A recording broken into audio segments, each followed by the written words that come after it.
唐立果相信浩瀚的宇宙中存在着另外一个世界，那里漂浮着人类的灵魂，在这里你可以见到想见的人，做完想做的事，了却一切遗憾，放下心中执念。而唐立果的遗憾和执念就是逝去的女儿。唐立果是万宝集送的快递员，这天他像往常一样开着货车走在村路上，天空中闪过一颗拖着尾巴的光球。就在这时，手机信号突然中断，紧接着导航响起了杂音，到最后连车子也熄了火。唐立果骂骂咧咧地下了车，一群老鼠窸窸窣窣地跑了过来，仿佛身后有什么可怕的东西。与此同时，沉沉的夜幕被几个火球点亮，唐立果还没来得及看清是什么，就连人带车被砸飞，受伤的唐立果晕倒在一旁。货车里一阵夺目的炫光亮起，一阵让人眼花缭乱的变身后，始作俑者现出了原形，他就是河外星系 452b 星球探测者，来自遥远的开普勒星球，跨越亿万光年到地球探测人类情感，长得像一颗会飞的包菜。包菜四处转悠，扫描着周围的东西，它具有神奇的复原能力，短短几秒钟，货车车厢的洞就恢复如初，就连修复人体也不在话下。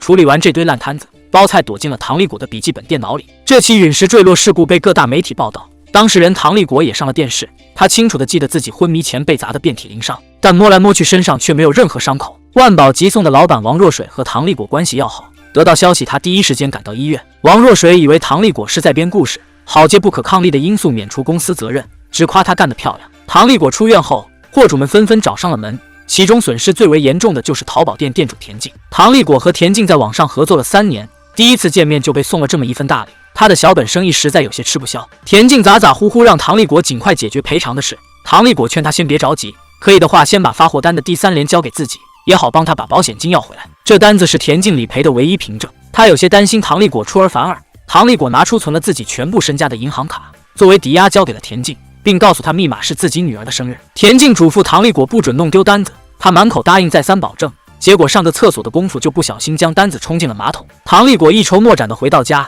上网搜索着办假证的电话，询问对方能不能补办发票的第3联，结果被对方以为是来找茬的，一通连骂带损挂断了电话。此时电脑里的包菜趁唐立果不注意，复原出一张发票整齐地摆在桌上。唐立果看到的时候满脑袋问号，反复观察后确认这是一张寻常的发票屋。翌日，唐立果到公司上班，王若水的竞争对手一哥带着人来寻衅滋事，他听说王若水欠了1000多万的高利贷，便打算以这个价收购万宝集送。王若水看不得一哥那个嘚瑟样子，不蒸馒头也要争口气，他谢绝了一哥的好意，并表示自己不差钱。一哥把玩着王若水的藏品，假装失手摔在了地上。唐立果是个急脾气，他拿起地上的石台子扔在了一哥的车顶，两人也算是扯平了。一哥强忍下怒气，他倒要看看王若水能嘴硬多久。说完带着人离开了王若水的办公室。王若水确实是在硬撑，厂里的工作人员都被一哥撬走，公司眼看就要面临倒闭，到时候他身上背的债恐怕这辈子都还不完。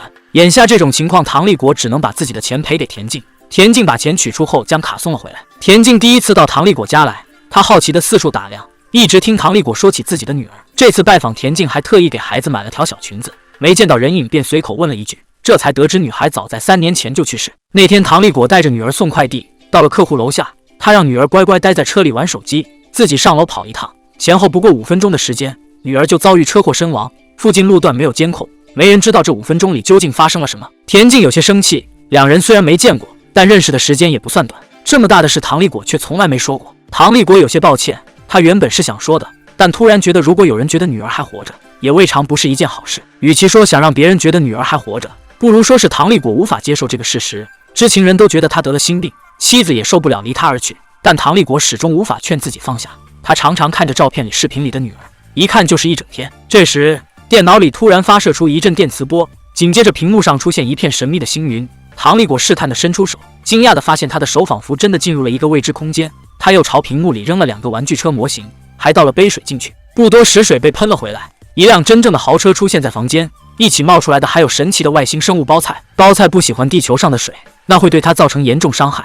他开始搜索语言系统和唐立果交流。唐立果问屋里的车是不是包菜变出来的，包菜表示入乡随俗，就当是给自己的地球研究对象带份见面礼。唐立果气不打一处来，地球人好歹是高智慧生物，怎么能给外星人当小白鼠？包菜察觉唐立果的情绪不稳定，一溜烟钻回了电脑里。唐立果抱着电脑找到田静的弟弟田野，告诉他电脑里有一颗瘤，请他帮忙修一修。田野怀疑电脑没问题，有问题的是唐立果的脑子。唐立果见他不相信自己，收起电脑准备离开。田静主动提出送他回去，在车上又说起了唐立果女儿的事。据他调查，女孩的死是因为唐立果监护不当，当时他甚至被前妻告上了法庭，最后被判了1年的监外执行。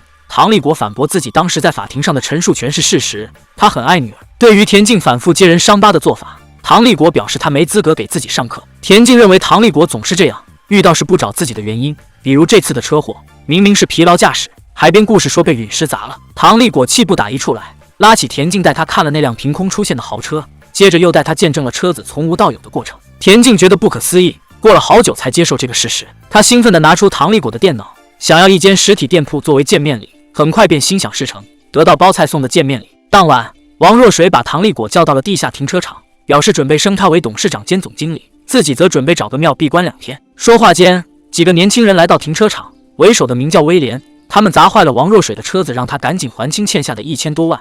王若水一脚油门带着唐立国开溜。翌日，唐立国来到田径的店铺，他总觉得这东西来路不明，拿着也不踏实。田径却认定这个店现在就是自己的，两人因为这个话题不欢而散。唐立国回到家，拿起锤子把电脑砸了个稀巴烂，怒斥包菜有种就把自己女儿变出来。包菜别的没学会，倒是学会了皮。唐立国让他把车子铺子怎么变出来就怎么变回去，这种来路不明的大额财产让人发现是要被请去喝茶的。包菜不允许自己的研究对象讨价还价，两人为此动用了武力。包菜灵活闪躲的同时还释放电流，唐立国被电得嗷嗷叫。于是他想出一个办法，提议休战带包菜出去玩，再趁机将他扔进河里丢掉。然而他低估了包菜的能力，被对方狠狠教训了一顿。看来这个外星生物没那么容易甩掉。田径怀孕了，男友不想担责跑路，唐立国陪着她到医院检查胎儿的情况，田径却打算把孩子流掉。晚上，唐立国的梦里都是女儿，包菜为他制造了一场以假乱真的幻想。唐立国心情十分复杂，明知是假却又自甘沉溺其中。与此同时，威廉为了逼王若水还钱，生生拔掉了他的牙齿。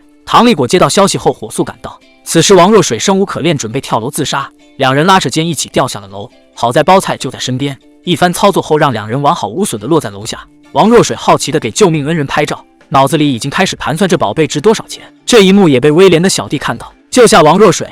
唐立国拿着东西去看望刚做完手术的田径，最近邪门的事太多，他想找个人聊聊。田径是个直来直去的女人，这些日子的相处让他觉得王若水是个靠谱的男人，当下便表明了自己的心意。唐立国也对田径有些意思，于是两人的关系水到渠成。与此同时，王若水找到了生路，他拿着照片找到威廉，提出用这个外星生物来抵账。这时一哥也带着人找了过来，原来王若水1000多万的高利贷就是被他俩设计才欠下的。一哥对包菜很感兴趣，提出只要把这小东西带来，两人之间的账就一笔勾销。于是王若水便以死相逼，让唐立国用包菜换自己一命。唐立国只得将包菜拿出来，但在此之前他想让包菜把自己女儿变回来，实在不行至少让他知道那5分钟究竟发生了什么。众人来到当初发生车祸的地方，包菜如唐立国所愿，带着众人以上帝视角观看了事情的来龙去脉。原来车祸的始作俑者就是一哥，他派手下来偷唐立国的货物，女孩发现后跑下了车，追着小弟拍下他的照片，返回时被一辆疾驰而过的车子撞飞。这一幕让唐立国几人心下悲戚。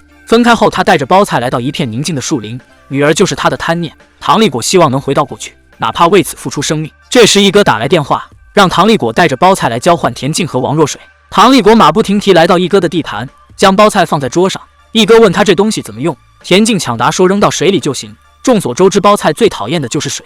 然而一哥比想象中聪明，他将这次操作机会给了身边的小弟。不出意外，小弟被包菜狠狠报复，一哥将3人扣了下来。既然唐立国不说，他就自己分析。那天唐立国在采访中说自己的伤口流了很多血，又奇迹般复原，所以他猜想双方建立主仆关系的东西应该是血液，于是提前抽了自己的血，将包菜扔了进去。沾满血的包菜果然启动，但似乎昏昏沉沉，没什么活力。事实上，一哥所说的主仆关系根本不存在，他们之间其实是研究员和小白鼠的关系。一哥把包菜当高尔夫球打了出去，被击中的东西立刻遭到破坏。一哥决定用这招惩罚说谎的田径，被唐立国拦住，并一口吞下了包菜。一哥马上拳打脚踢，让唐立国把宝贝吐出来。然而此时的包菜却在唐立国体内发生了巨大的变化。不多时，肉体凡胎的唐立国就变身成了外形可怖的某种生物，并开始大开杀戒，将一哥和他的小弟们变成了纸片人。这时，唐立国正身处宇宙中那个飘满人类灵魂的空间，在这里，他终于如愿见到了自己的女儿。女儿告诉他这里并不孤单，他反倒很担心爸爸会孤单。唐立国抱着女儿一遍一遍地说着对不起，女儿则安慰他没关系。田径和王若水也看到了另一个世界的女孩。一阵炫目的光亮过后，怪物消失，唐立国被送回了地球。和女儿短暂的见面，让他放下了多年来的心结。也正因为有失去，珍惜眼前才显得尤为重要。情感是人类唯一的依靠，有些东西没有忘记，而是放在心底珍藏。放下执念的唐立国即将和田径迈入新的人生。包菜也完成了研究人类情感的任务，那是种深不可测的东西，也是最强有力的武器。